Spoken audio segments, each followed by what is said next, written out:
Bonjour, aujourd'hui, 20 milieux sous les mers de Jules Verne, deuxième partie, chapitre 15. Accident ou incident? Le lendemain 22 mars, à 6 heures du matin, les préparatifs de départ furent commencés. Les dernières lueurs du crépuscule se fondaient dans la nuit. Le froid était vif. Les constellations resplendissaient avec une surprenante intensité. Au zénith brillait cette admirable croix du Sud, l'étoile polaire des régions antarctiques. Le thermomètre marquait 12 degrés au-dessous de zéro, et quand le vent franchissait, il causait de piquantes morsures. Les glaçons se multipliaient sur l'eau libre. La mer tendait à se prendre partout. De nombreuses plaques noirâtres, étalées à sa surface, annonçaient la prochaine formation de la jeune glace. Évidemment, le bassin austral, gelé pendant les 6 mois de l'hiver, était absolument inaccessible. Que devenaient les baleines pendant cette période? Sans doute elles allaient par-dessous la banquise chercher des mers plus praticables. Pour les phoques et les morses, habitués à vivre sous les plus durs climats, ils restaient sur ces parages glacés. Ces animaux ont l'instinct de creuser des trous dans les ice fields et de les maintenir toujours ouverts. C'est à ces trous qu'ils viennent respirer. Quand les oiseaux, chassés par le froid, ont émigré vers le nord, ces mammifères marins demeurent les seuls maîtres du continent polaire. Cependant, les réservoirs d'eau s'étaient remplis et le Nautilus descendait lentement. À une profondeur de 1000 pieds, il s'arrêta. Son hélice battit les flots et il s'avança droit au nord avec une vitesse de 15 miles à l'heure. Vers le soir, il flottait déjà sous l'immense carapace glacée de la banquise.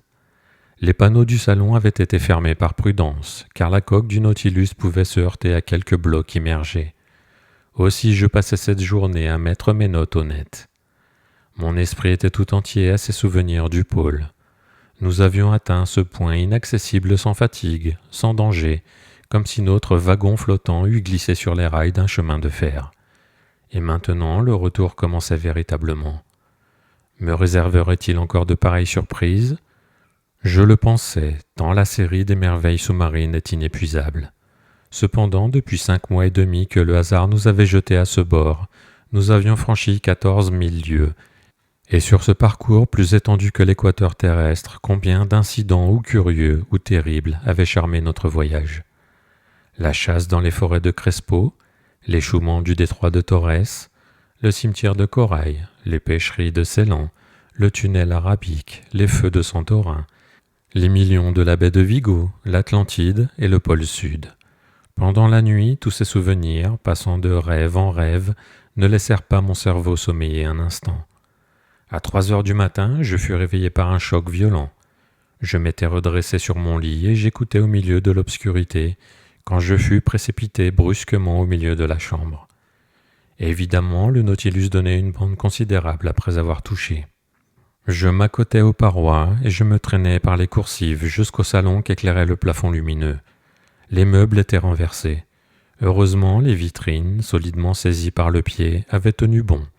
Les tableaux de tribord, sous le déplacement de la verticale, se collaient aux tapisseries, tandis que ceux de bâbord s'en écartaient d'un pied par leur bordure inférieure. Le Nautilus était donc couché sur tribord, et de plus complètement immobile. À l'intérieur, j'entendais un bruit de pas, des voix confuses, mais le capitaine Nemo ne parut pas. Au moment où j'allais quitter le salon, Ned Land et Conseil entrèrent. « Qu'y a-t-il » leur dis-je aussitôt. « Je venais le demander à monsieur » répondit Conseil. « 1000 diables » s'écria le Canadien, « je le sais bien, moi. Le Nautilus a touché, et en juger par le gîte qu'il donne, je ne crois pas qu'il s'en tire comme la première fois dans le détroit de Torres. » « Mais au moins, demandai-je, est-il revenu à la surface de la mer ?»« Nous l'ignorons, » répondit Conseil. « Il est facile de s'en assurer, » répondis-je. Je consultai le manomètre. À ma grande surprise, il indiquait une profondeur de 360 mètres.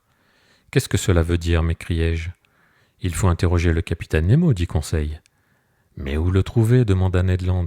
« Suivez-moi, dis-je à mes 2 compagnons. » Nous quittâmes le salon, dans la bibliothèque, personne. À l'escalier central, au poste de l'équipage, personne. Je supposais que le capitaine Nemo devait être posté dans la cage du timonier. Le mieux était d'attendre. Nous revînmes tous 3 au salon. Je passerai sous silence les récriminations du Canadien.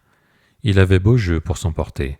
Je le laissai exhaler sa mauvaise humeur tout à son aise sans lui répondre. Nous étions ainsi depuis 20 minutes, cherchant à surprendre les moindres bruits qui se produisaient à l'intérieur du Nautilus, quand le capitaine Nemo entra. Il ne sembla pas nous voir. Sa physionomie, habituellement si impassible, révélait une certaine inquiétude. Il observa silencieusement la boussole, le manomètre, et vint poser son doigt sur un point du planisphère, dans cette partie qui représentait les mers australes. Je ne voulus pas l'interrompre.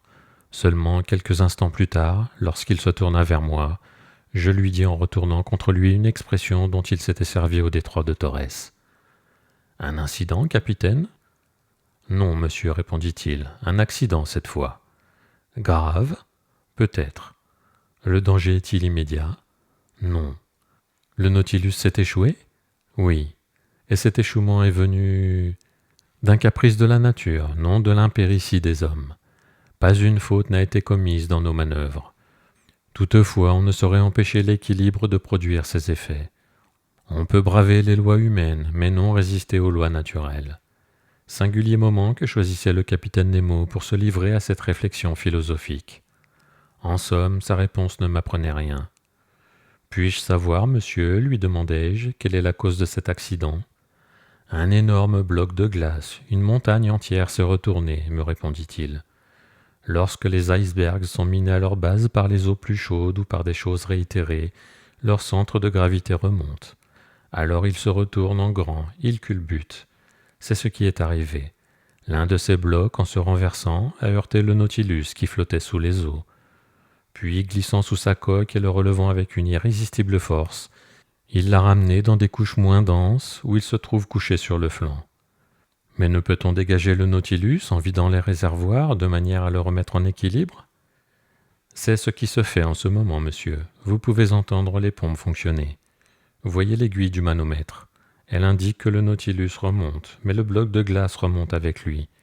Et jusqu'à ce qu'un obstacle arrête son mouvement ascensionnel, notre position ne sera pas changée. En effet, le Nautilus donnait toujours la même bande sur tribord. Sans doute, il se redresserait lorsque le bloc s'arrêterait lui-même. Mais à ce moment, qui sait si nous n'aurions pas heurté la partie supérieure de la banquise, si nous ne serions pas effroyablement pressés entre les deux surfaces glacées. Je réfléchissais à toutes les conséquences de cette situation. Le capitaine Nemo ne cessait d'observer le manomètre. Le Nautilus, depuis la chute de l'iceberg, avait remonté de 150 pieds environ, mais il faisait toujours le même angle avec la perpendiculaire. Soudain, un léger mouvement se fit sentir dans la coque. Évidemment, le Nautilus se redressait un peu.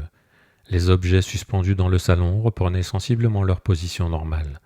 Les parois se rapprochaient de la verticalité. Personne de nous ne parlait. Le cœur ému, nous observions, nous sentions le redressement. Le plancher redevenait horizontal sous nos pieds. 10 minutes s'écoulèrent. « Enfin, nous sommes droits, m'écriai-je. »« Oui, dit le capitaine, se dirigeant vers la porte du salon. »« Mais flotterons-nous » lui demandai-je. « Certainement, répondit-il, puisque les réservoirs ne sont pas encore vidés. Et vidés, le Nautilus devra remonter à la surface de la mer. » Le capitaine sortit et je vis bientôt que, par ses ordres, on avait arrêté la marche ascensionnelle du Nautilus. En effet, il aurait bientôt heurté la partie inférieure de la banquise, et mieux valait le maintenir entre deux eaux. « Nous l'avons échappé belle, dit alors Conseil. Oui, nous pouvions être écrasés entre ces blocs de glace, ou tout au moins emprisonnés. Et alors, faute de pouvoir renouveler l'air, oui, nous l'avons échappé belle. Si c'est fini, murmura Ned Land. Je ne voulus pas entamer avec le Canadien une discussion sans utilité, et je ne répondis pas. D'ailleurs, les panneaux s'ouvrirent en ce moment, et la lumière extérieure fit irruption à travers la vitre dégagée. Nous étions en pleine eau, ainsi que je l'ai dit, mais à une distance de 10 mètres sur chaque côté du Nautilus, s'élevait une éblouissante muraille de glace. Au-dessus et au-dessous, même muraille. Au-dessus, parce que la surface inférieure de la banquise se développait comme un plafond immense. Au-dessous, parce que le bloc culbuté, ayant glissé peu à peu, avait trouvé sur les murailles latérales 2 points d'appui qui le maintenaient dans cette position. Le Nautilus était emprisonné dans un véritable tunnel de glace, d'une largeur de 20 mètres environ, rempli d'une eau tranquille. Il lui était donc facile d'en sortir en marchant, soit en avant, soit en arrière, et de reprendre ensuite, à quelques centaines de mètres plus bas, un libre passage sous la banquise. Le plafond lumineux avait été éteint, et cependant le salon resplendissait d'une lumière intense.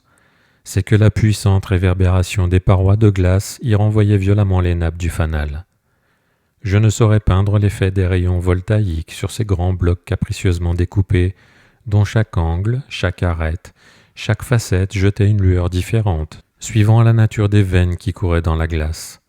Mine éblouissante de gemmes, et particulièrement de saphirs, qui croisaient leurs jets bleus avec le jet vert des émeraudes.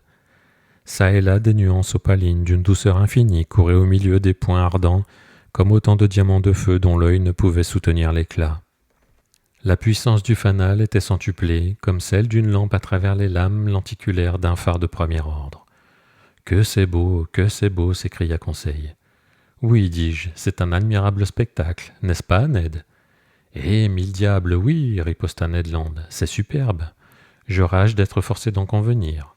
On n'a jamais rien vu de pareil, mais ce spectacle-là pourra nous coûter cher. Et s'il faut tout dire, je pense que nous voyons ici des choses que Dieu a voulu interdire au regard de l'homme. » Ned avait raison, c'était trop beau. Tout à coup un cri de Conseil me fit retourner. « Qu'y a-t-il » demandai-je. « Que monsieur ferme les yeux, que monsieur ne regarde pas. » Conseil, se disant, appliquait vivement ses mains sur ses paupières. « Mais qu'as-tu, mon garçon ?»« Je suis ébloui, aveuglé. » Mes regards se portèrent involontairement vers la vitre, mais je ne pus supporter le feu qui la dévorait. Je compris ce qui s'était passé. Le Nautilus venait de se mettre en marche à grande vitesse. Tous les éclats tranquilles des murailles de glace s'étaient alors changés en raies fulgurantes. Les feux de ces myriades de diamants se confondaient. Le Nautilus, emporté par son hélice, voyageait dans un fourreau d'éclairs. Les panneaux du salon se refermèrent alors. Nous tenions nos mains sur nos yeux, tout imprégnés de ces lueurs concentriques qui flottent devant la rétine, lorsque les rayons solaires l'ont trop violemment frappé. Il fallut un certain temps pour calmer le trouble de nos regards. Enfin, nos mains s'abaissèrent. « Ma foi, je ne l'aurais jamais cru, dit Conseil. »« Et moi, je ne le crois pas encore, riposta le Canadien. »« Quand nous reviendrons sur Terre, ajouta Conseil, blasé sur tant de merveilles de la nature, que penserons-nous de ces misérables continents et des petits ouvrages sortis de la main des hommes? Non, le monde habité n'est plus digne de nous. » De telles paroles dans la bouche d'un impassible Flamand montrent à quel degré d'ébullition était monté notre enthousiasme. Mais le Canadien ne manqua pas d'y jeter sa goutte d'eau froide. « Le monde habité, dit-il en secouant la tête. Soyez tranquille, ami Conseil, nous n'y reviendrons pas. » Il était alors 5 heures du matin. En ce moment, un choc se produisit à l'avant du Nautilus. Je compris que son éperon venait de heurter un bloc de glace. Ce devait être une fausse manœuvre, car ce tunnel sous-marin, obstrué de blocs, n'offrait pas une navigation facile. Je pensais donc que le capitaine Nemo, modifiant sa route, tournerait ces obstacles ou suivrait les sinuosités du tunnel. En tout cas, la marche en avant ne pouvait être absolument enrayée. Toutefois, contre mon attente, le Nautilus prit un mouvement rétrograde très prononcé.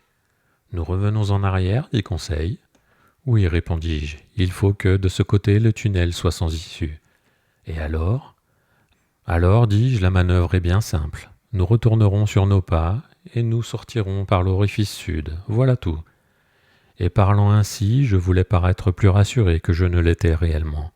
Cependant, le mouvement rétrograde du Nautilus s'accélérait, et marchant à contre-hélice, il nous entraînait avec une grande rapidité. « Ce sera un retard, dit Ned. »« Qu'importe, quelques heures de plus ou de moins, pourvu qu'on sorte. »« Oui, répéta Ned Land, pourvu qu'on sorte. » Je me promenais pendant quelques instants du salon à la bibliothèque. Mes compagnons, assis, se taisaient. Je me jetai bientôt sur un divan et je pris un livre que mes yeux parcoururent machinalement. Un quart d'heure après, Conseil, s'étant approché de moi, me dit « Est-ce bien intéressant ce que lit monsieur ?»« Très intéressant, répondis-je. »« Je le crois, c'est le livre de monsieur que lit monsieur. »« Mon livre ?» En effet, je tenais à la main l'ouvrage des grands fonds sous-marins. Je ne m'en doutais même pas. Je fermai le livre et repris ma promenade. Ned et Conseil se levèrent pour se retirer. « Restez, mes amis, dis-je en les retenant. Restons ensemble jusqu'au moment où nous serons sortis de cette impasse. »« Comme il plaira à monsieur, répondit Conseil. » Quelques heures s'écoulèrent. J'observais souvent les instruments suspendus à la paroi du salon. Le manomètre indiquait que le Nautilus se maintenait à une profondeur constante de 300 mètres, La boussole, qu'il se dirigeait toujours au sud, le loch, qu'il marchait avec une vitesse de 20 miles à l'heure. Vitesse excessive dans un espace aussi resserré. Mais le capitaine Nemo savait qu'il ne pouvait trop se hâter, et qu'alors les minutes valaient des siècles. À 8h25, un second choc eut lieu, à l'arrière cette fois. Je pâlis. Mes compagnons s'étaient rapprochés de moi. J'avais saisi la main de Conseil. Nous nous interrogions du regard, et plus directement que si les mots eussent interprété notre pensée. En ce moment, le capitaine entra dans le salon. J'allai à lui. « La route est barrée au sud ?» lui demandai-je. « Oui, monsieur. L'iceberg, en se retournant, a fermé toute issue. »« Nous sommes bloqués ?» ?»« Oui. » Merci de m'avoir écouté. On se retrouve très vite pour la suite de 20 000 lieues sous les mers.